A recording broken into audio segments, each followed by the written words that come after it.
Assalamualaikum warahmatullahi wabarakatuh. Perkenalkan, saya Taskia Farha dengan NPM 231103159. Pada kesempatan kali ini, saya akan menjelaskan materi mengenai konsolidasi pada anak perusahaan yang dimiliki kurang dari kepemilikan penuh. Ini adalah materi dari mata kuliah Akuntansi Keuangan Lanjutan 1. Nah, yang pertama ada kepentingan non-pengendali. Jadi pengertian dari KNP atau kepentingan non-pengendali itu adalah bagian ekuitas dalam anak perusahaan yang tidak dimiliki secara langsung atau tidak langsung oleh entitas induk. Dalam laporan keuangan konsolidasian, KNP disajikan secara terpisah dalam ekuitas.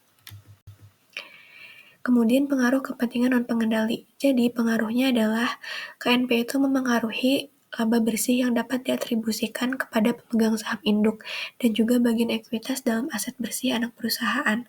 Dalam penyajian laporan keuangan, bagian laba rugi yang menjadi hak KNP itu harus dipisahkan dari laba induk. Nah, selanjutnya itu adalah laporan posisi keuangan konsolidasian dengan anak perusahaan kepemilikan pengendali. Laporan posisi keuangan konsolidasian itu terdiri dari aset, kewajiban, dan ekuitas. Seluruh anak perusahaan termasuk bagian yang menjadi hak KNP. Dalam ekuitas, bagian KNP disajikan secara terpisah dari ekuitas pemegang saham induk. Selanjutnya adalah komponen dalam laporan keuangan konsolidasian. Yang pertama aset. Aset itu ada aset lancar dan aset tidak lancar. Kemudian ada liabilitas. Liabilitas itu ada liabilitas jangka pendek dan liabilitas jangka panjang. Kemudian untuk ekuitas itu ada pemegang saham induk dan ada kepentingan non-pengendali. Nah, untuk langkah-langkah membuat laporan posisi keuangan konsolidasian, yang pertama itu ada menggabungkan aset dan liabilitas induk dan anak perusahaan. Yang kedua, mengeliminasi saldo timbal balik antar induk dan anak perusahaan. Yang ketiga, mengakui kepentingan non-pengendali dalam ekuitas berdasarkan proporsi kepemilikannya.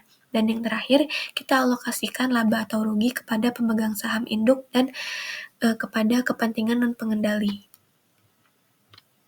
Selanjutnya, konsolidasi itu akan diberhentikan jika induk kehilangan pengendalian atas anak perusahaan, baik karena pelepasan saham atau perubahan lainnya. Pada saat penghentian, induk itu mengakui keuntungan atau kerugian pelepasan, serta mengukur kembali investasi apa yang tersisa pada nilai wajar. Nah, dampak dari penghentian konsolidasi yang pertama, ada pelepasan investasi oleh anak perusahaan. Yang kedua, ada pengakuan laba rugi atas pelepasan. Dan yang ketiga, penghapusan kepentingan yang dimiliki non-pengendali. Nah, untuk perlakuan pendapatan komprehensif lainnya yang terkait dengan anak perusahaan itu harus dialokasikan kepada pemegang saham induk dan juga kepentingan non-pengendali, tergantung pada proporsi kepemilikannya. Contohnya, selisih kurs dan keuntungan atau kerugian revaluasi itu harus diatribusikan secara proporsional. Nah, di sini ada contoh kasus. Jadi ada PT Polonia, dia membeli 80% saham berhak suara PT Sepinggan pada tanggal 1 Januari tahun 2000 sekian pada nilai bukunya. PT Polonia menggunakan metode ekuitas untuk akuntansi investasi pada PT Sepinggan selama tahun 2000 sekian pada tanggal 31 Desember tahun 2000 sekian. Neraca saldo untuk kedua perusahaan tersebut adalah sebagai berikut. Jadi ini ada akun, kemudian ada PT Polonia, ada PT Sepinggan.